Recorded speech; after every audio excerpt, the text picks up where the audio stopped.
Extraordinario y asombroso, único y reconocible, destacando el estatus y la personalidad de su propietario. Elegantes y solemnes, deportivos y cómodos, todas estas palabras se pueden usar para describir los automóviles de esta marca. Hola, amigos. Ya les he contado en varias ocasiones las historias de las famosas compañías automotrices de todo el mundo, y en este canal hay muchos videos al respecto. Y así es como sucede, que hoy compartiré otra. Después de todo, no importa cómo sea, pasar por la calle sin prestar atención a los automóviles de esta marca es prácticamente imposible. La historia de la marca Porsche es fascinante y rica. En primer lugar, fue creada en la Alemania de la posguerra, que apenas se estaba recuperando. Y en segundo lugar, su creación tuvo lugar en un momento en que otras marcas de renombre ya habían logrado no solo conquistar a sus consumidores, sino también apoderarse con confianza de todos los segmentos del mercado automotriz. Pero incluso en ese turbulento y lejano pasado, Porsche logró no solo sobrevivir y mantenerse a flote, sino también ganarse el título de una de las marcas de automóviles más prestigiosas, populares y deseadas.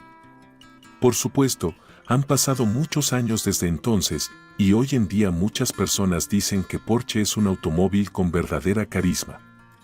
Pero la pregunta es, ¿siempre fue así y por qué precisamente Porsche es Porsche? En resumen, siéntense cómodamente y escuchen con atención. Como suele suceder, una empresa no tendría historia si no estuviera precedida por la historia de su fundador. Todo comenzó el 3 de septiembre de 1875, cuando nació un niño llamado Ferdinand en una familia de herreros en el pequeño pueblo de Maffersdorf en la antigua Austria-Hungría, que hoy en día forma parte de la República Checa. En cuanto a la familia del protagonista, no se puede decir que los Porsche fueran gente adinerada, pero tampoco pasaban penurias. El padre de Ferdinand, Anton Porsche, era dueño de un taller de reparación. Siendo un hábil chapista, gozaba de gran respeto entre los habitantes locales e incluso fue elegido alcalde de su pueblo. Ferdinand tenía un hermano mayor y una hermana mayor, y como era de esperar, su padre planeaba hacer de su hijo mayor su sucesor. Pero, adelantándonos, diré que ese hermano murió en un accidente mientras trabajaba como aprendiz en el taller de su padre.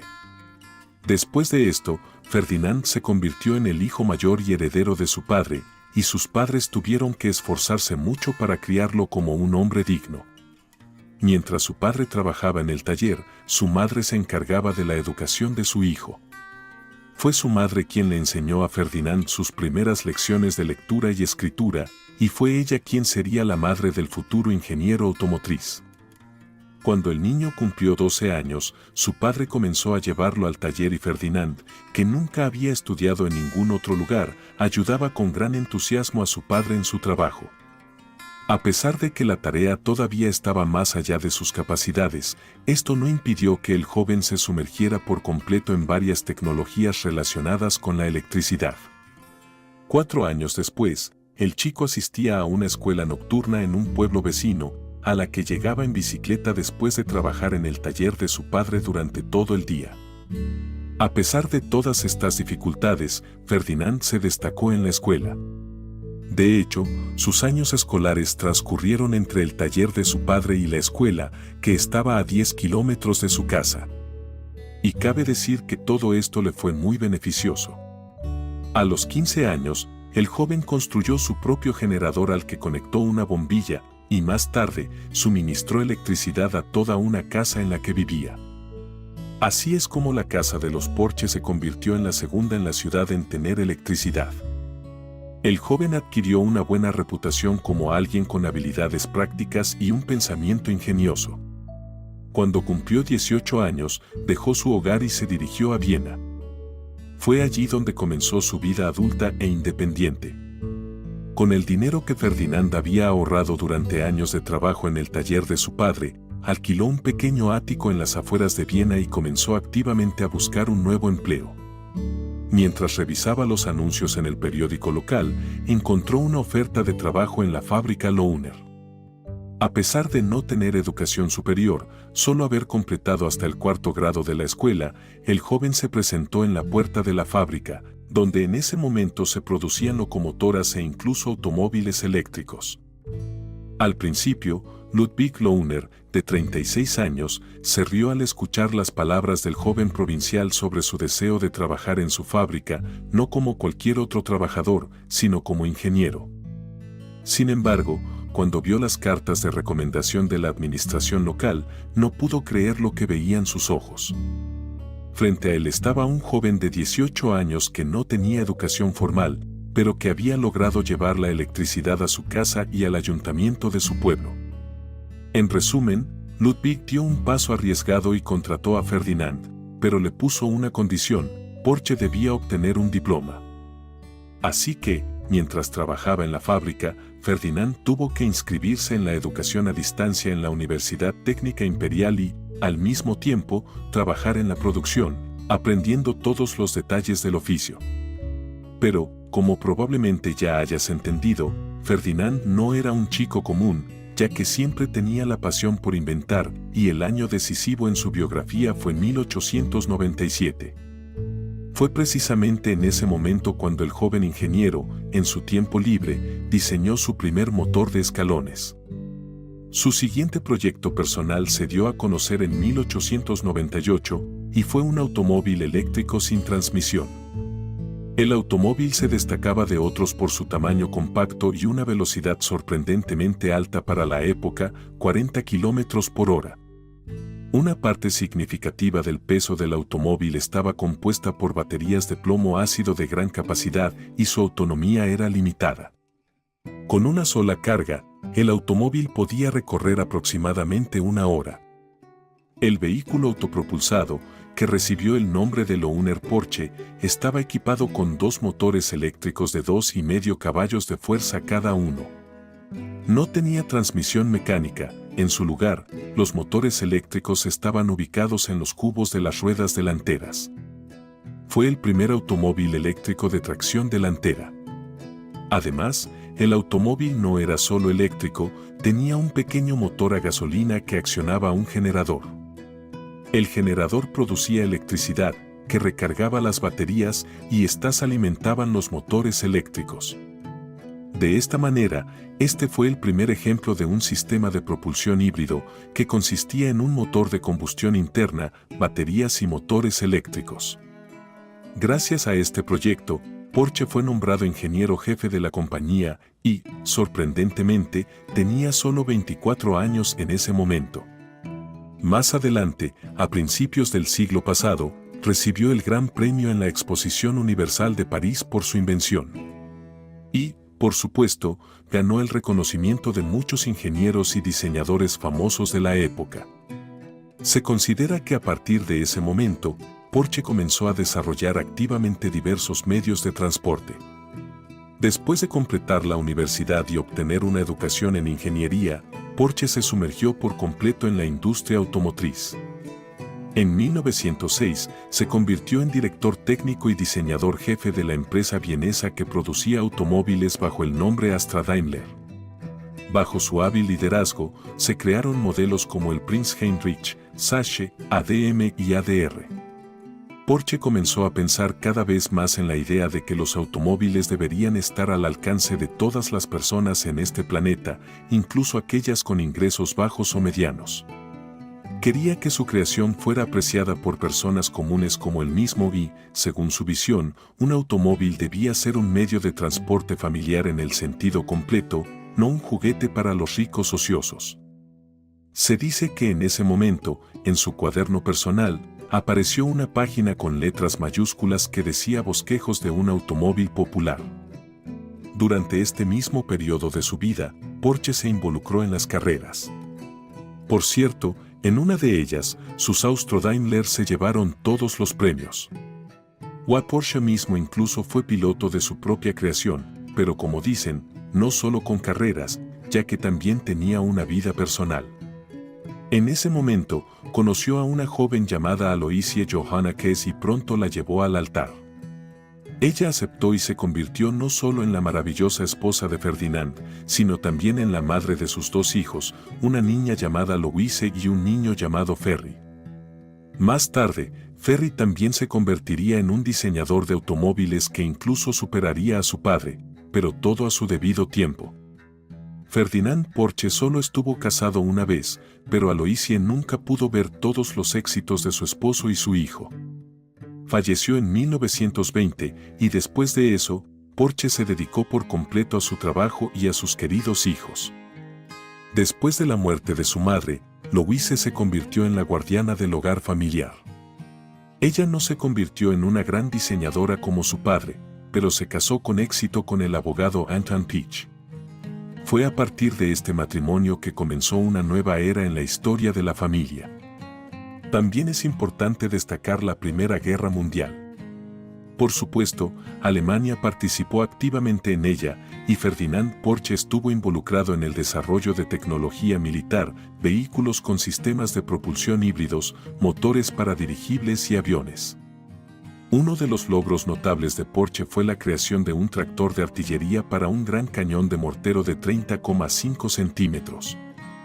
Por su destacada contribución al desarrollo de la industria militar, a pesar de no tener educación universitaria, Porsche fue nombrado profesor honorario en la Universidad Técnica de Viena y recibió una condecoración del Kaiser. Sin embargo, a finales de la década de 1920, Ferdinand, su hijo Ferry y el esposo de su hija, Anton, se encontraron en una prisión francesa acusados de colaborar con el ejército alemán. Fue Louise, la hija, quien los rescató, visitando incansablemente las oficinas de los funcionarios día y noche con el objetivo de liberar a todos los hombres. En varias ocasiones, se reunió con las autoridades francesas tratando de justificar las acciones de su padre y su hermano, y finalmente logró su cometido. Después de ser liberados en 1926, Ferdinand asumió el cargo de ingeniero principal en la compañía Daimler-Benz en Stuttgart, de la cual ya se había hablado en nuestro canal. Los Mercedes más famosos creados bajo la dirección de Porsche fueron los modelos deportivos de la serie S. Y el primer logro de Porsche como diseñador jefe de Daimler-Benz fue el automóvil Mercedes 360. Este vehículo deportivo disfrutó de una gran popularidad no solo entre los alemanes adinerados, sino también entre los verdaderos aficionados a la tecnología de élite. Por cierto, este logro le valió a Porsche un doctorado honorario. Pero todo esto era solo su trabajo. Él no tenía su propio negocio y era simplemente un empleado asalariado, aunque bien remunerado y respetado, pero la palabra clave aquí es asalariado. Ferdinand comprendía que debía dedicar su vida a un negocio propio y cuando tenía 55 años dejó Daimler para emprender su propio camino. Uno de los principales principios de vida de Ferdinand Porsche era una fórmula simple: el trabajo honesto y diligente siempre dará resultados. En ese momento, el mercado automovilístico estaba dominado por los rápidos automóviles de Ford, pero el periodo posterior a la guerra marcó una época de estancamiento en todas las áreas. Además, ¿quién en la empobrecida Europa compraría un automóvil por $1.500? Porsche no estaba nada satisfecho con los automóviles de Ford, le parecían demasiado simples y, al mismo tiempo, complicados de manejar. Ni siquiera el automóvil popular de la compañía DKW satisfacía a Ferdinand. Todo comenzó cuando miró a su alrededor y, al no ver el automóvil de sus sueños, decidió construirlo él mismo. Porsche quería algo diferente, su automóvil debía ser moderno, rápido y confiable, uno que no quedara obsoleto incluso después de 20 años. Además, debía ser accesible para el público y completamente nuevo, es decir, diseñado desde cero. Esas eran demandas bastante altas, según muchos. Pero después de consultar con su hijo, Ferdinand decidió dar el paso que, según muchos expertos, debería haber dado hace 10 años. El 25 de abril de 1931, en Stuttgart, se inauguró el estudio de diseño independiente de Ferdinand Porsche en un gran edificio de 2 plantas. El primer encargo del estudio llegó de la empresa Wanderer. Necesitaban un automóvil de alta velocidad con un motor de 2 litros. Se asignaron varios meses para completar el trabajo, pero Porsche, naturalmente, cumplió con la tarea. Luego, llegó un encargo de Auto Union para desarrollar un automóvil de carreras de alta velocidad con registros de rendimiento. Por cierto, Auto Union era una empresa que agrupaba a Audi, DKW, Porsche y Wanderer. Con esta unión, las compañías tenían la intención de unir fuerzas para competir principalmente contra Daimler-Benz. Sin embargo, dado que Porsche ya estaba trabajando por cuenta propia, en realidad tuvo que trabajar en contra de su empleador de muchos años, a quien le había dedicado los mejores años de su vida. En general, el negocio iba viento en popa y la reputación de Ferdinand lo precedía, pero lo que sucedió en 1932 lo sacudió profundamente. Un día, el estudio de Porsche recibió una carta de la embajada de la URSS en Berlín invitándolo a visitar la Unión Soviética. Tomando esto como un gesto de respeto, comenzó un gran viaje de Porsche a Rusia. Después de recorrer varias ciudades, Ferdinand quedó muy consternado por la falta de una escuela de diseño en la URSS. El viaje terminó en Moscú con un encuentro personal con Joseph Stalin, quien incluso le ofreció a Ferdinand el cargo de principal diseñador de automóviles de la URSS con rango de ministro. Sin embargo, Ferdinand rechazó la oferta, ya que no quería involucrarse en política. Vale la pena mencionar que el viaje por Rusia fue inspirador para él. A su regreso a casa, no solo inventó una suspensión de un nuevo tipo que resolvió el problema de la suavidad en el manejo de vehículos militares, sino que también diseñó dos automóviles que en el futuro se convertirían en prototipos del famoso escarabajo. En 1932, los nazis llegaron al poder en Alemania, con Adolf Hitler a la cabeza. Hitler, por cierto, era un amante de los automóviles, al igual que Porsche, y compartían opiniones políticas. Porsche no era miembro del partido nazi, pero apoyaba activamente sus ideas. En primer lugar, Hitler promovía la construcción de nuevas carreteras y en segundo lugar, simplificó significativamente el proceso de obtención de licencias de conducir. De hecho, Hitler presentó un desafío bastante difícil a los industriales alemanes: crear un automóvil popular en un plazo ajustado que pudiera transportar a 4 personas a una velocidad de al menos 80 km por hora, consumir 5 litros de combustible por cada 100 kilómetros y costar no más de 1.000 marcos.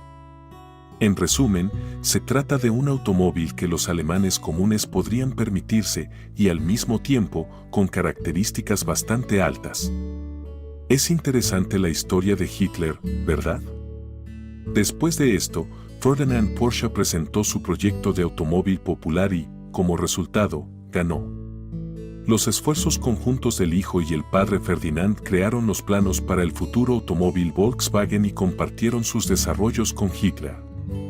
Literalmente, unos días después, desde todos los atriles, declaró: el pueblo alemán, en la figura del trabajador común, no caminará al trabajo ni llegará de cualquier manera. Irá allí en un automóvil popular que todos los ciudadanos de Alemania podrán permitirse.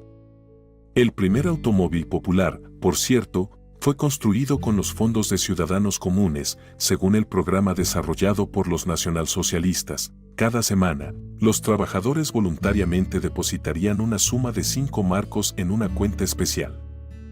Después de casi 4 años, había acumulado 990 marcos en su cuenta, lo que era suficiente para comprar un automóvil KDF. Esta idea fue respaldada por 300.000 personas, pero el brillante futuro nunca se hizo realidad. La razón fue la Segunda Guerra Mundial. Todos los fondos recaudados hasta ese momento pasaron al beneficio del Tercer Reich.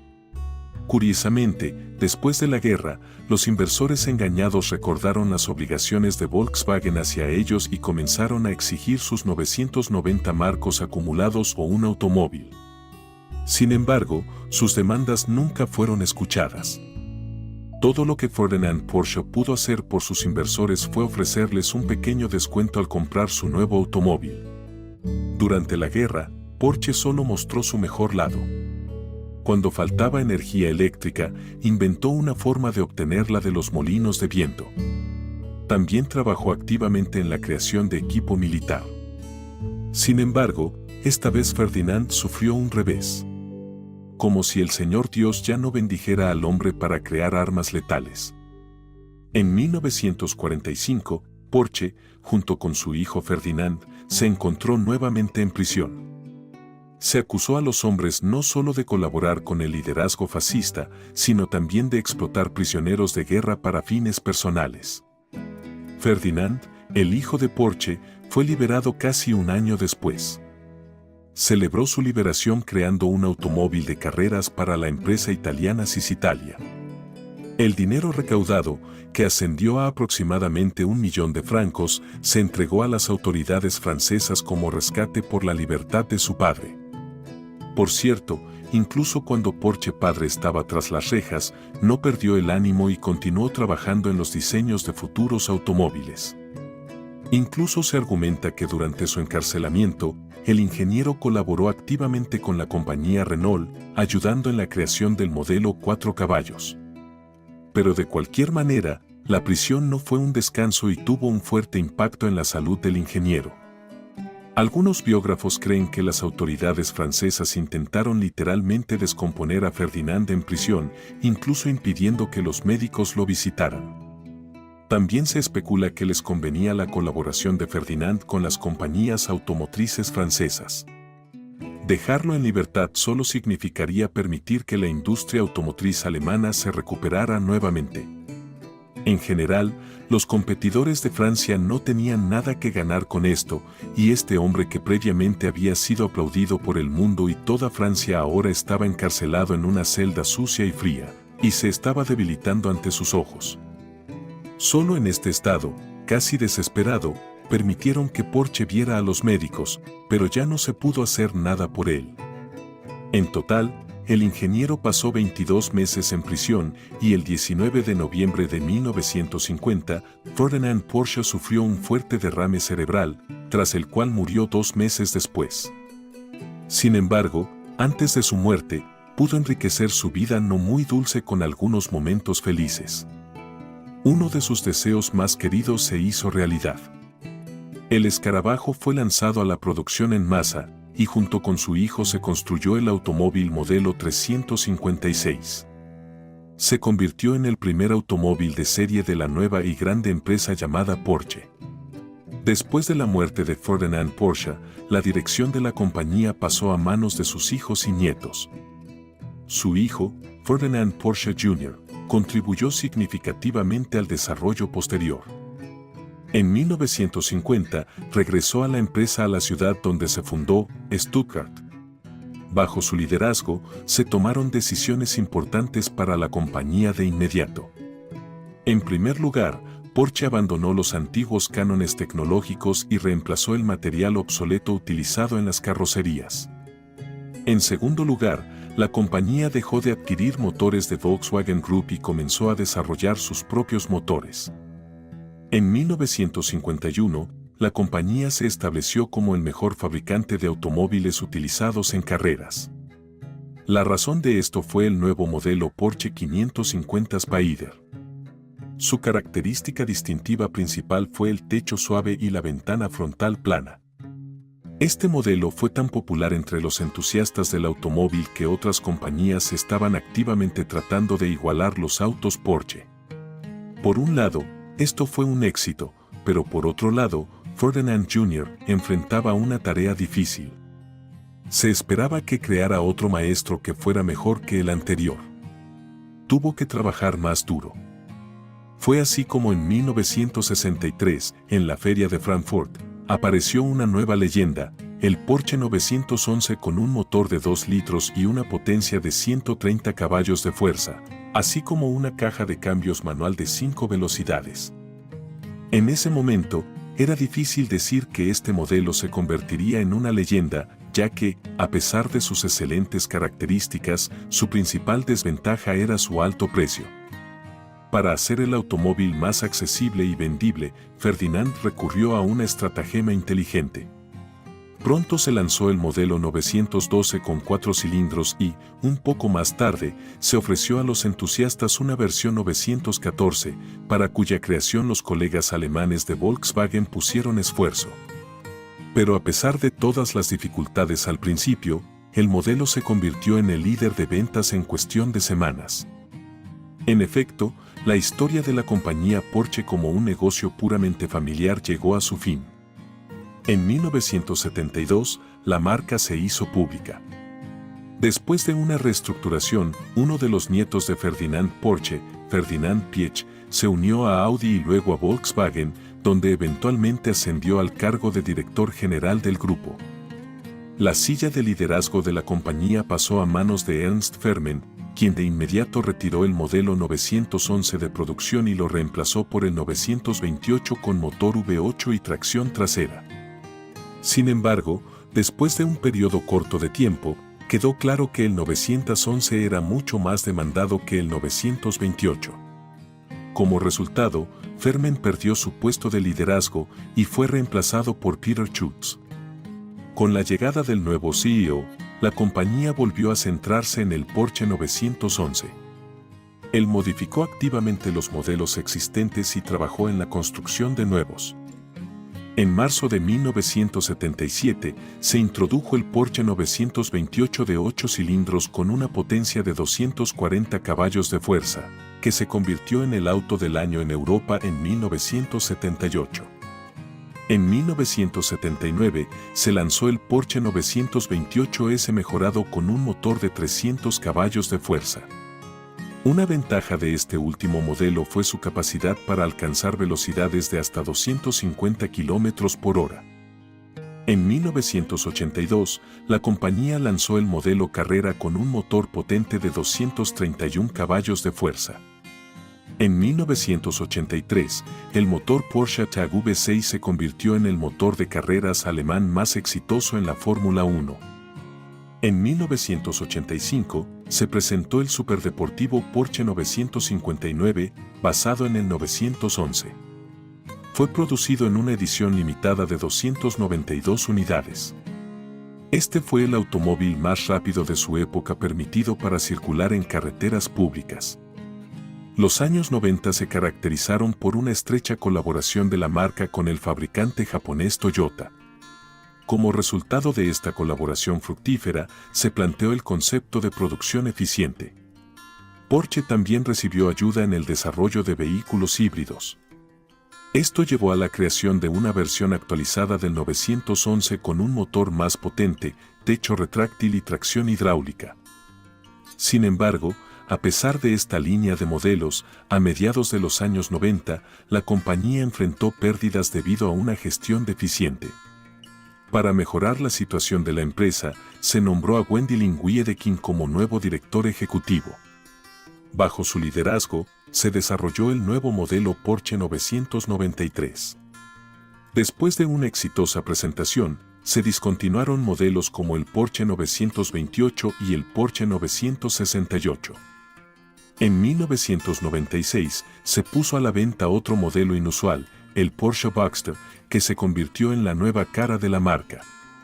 Su diseñador, Harm Legge, se inspiró en los primeros automóviles de la compañía, como el Porsche 550 Spider y el Porsche 356 Speedster, al diseñar su apariencia. El automóvil más inusual en la historia de la marca fue presentado en 2002. Fue el SUV deportivo Porsche Cayenne, desarrollado en colaboración con Volkswagen y en muchos aspectos similar al Volkswagen Touareg. Para su producción, la empresa construyó una nueva planta en Leipzig y la producción comenzó al año siguiente. El Porsche Cayenne se convirtió de inmediato en el producto más demandado de la marca, aunque la reacción ante su diseño controvertido y el hecho mismo de la existencia de dicho automóvil fue ambigua. Por cierto, desde entonces, exactamente la mitad de las ventas y la mayoría de las ganancias se debieron al Cayenne, que luego se actualizó en 2008. Pero el Cayenne no solo se convirtió en el superventas de la marca gracias a su suspensión confiable, buena maniobrabilidad y excelentes capacidades todoterreno. También fue la razón por la que surgió su hermano menor, el SUV compacto Macan, que se presentó en 2013 en el Salón del Automóvil de Los Ángeles. Además de actualizar y ampliar las líneas de los modelos existentes, los esfuerzos principales de la compañía desde entonces, en realidad, se han centrado en un solo objetivo: prepararse para el lanzamiento del Porsche Panamera de 4 puertas, que se presentó oficialmente en abril de 2009 en el Salón del Automóvil de Shanghái. La segunda generación del Panamera se presentó en 2016 y fue significativamente diferente de la generación anterior. En 2017, la compañía celebró su mayor logro. El 11 de mayo de 2017, en Sachsenhausen, salió de la línea de montaje el millonésimo ejemplar del modelo 911. Por supuesto, no podemos dejar de mencionar la historia de la creación del logotipo de la compañía. Mientras que el nombre de la marca es claro, el emblema único fue diseñado en 1950 por Porsche, su hijo y un pequeño grupo de personas de confianza.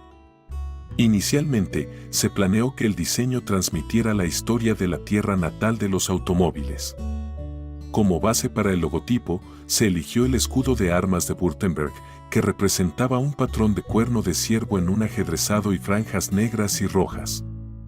El fondo amarillo y los elementos clave se mantuvieron sin cambios. La elección de colores recuerda en gran medida al fuego, fuerte e incontrolable, al igual que los automóviles Porsche. En el centro de la composición del logotipo se decidió colocar un caballo al galope como símbolo de impulso hacia adelante y el deseo de perfección. Actualmente, la producción de Porsche está en gran medida cooperando con el grupo Volkswagen y es junto a ellos que se trabaja en la mejora de los automóviles. En realidad, no hay nada sorprendente en esto, ya que el 51% de las acciones de la compañía pertenece a Porsche Automobile Holding C. Y desde diciembre de 2009, el 49% de las acciones pertenecen a Volkswagen AG. Hoy en día, Porsche es una empresa pública y algunas de sus acciones se cotizan en la Bolsa de Frankfurt. Pero incluso después de casi 80 años, la familia Porsche sigue siendo uno de los accionistas principales. Los ingresos de la empresa para el año financiero 2010 fueron de casi 8.000 millones de euros, lo que constituye un récord absoluto en la historia de la empresa. Durante el mismo periodo de informes, se vendieron 81.850 automóviles y se produjeron 89.000. La historia de la compañía Porsche es otra evidencia de que cuanto más apasionado esté alguien por su trabajo, más puede lograr. Se considera que gracias a Ferdinand Porsche, los automóviles de origen alemán adquirieron su alta reputación, principalmente como los más confiables, duraderos y prestigiosos. Bueno, las palabras que Ferdinand dijo una vez todavía son conocidas por todos nosotros: si quieres hacer algo bien, hazlo tú mismo. Amigos, ¿qué opinan personalmente de esta marca de automóviles y han tenido alguna experiencia conduciendo un Porsche? Asegúrense de compartir su opinión en los comentarios. También, si les gustó el video, no olviden darle like. Hasta pronto.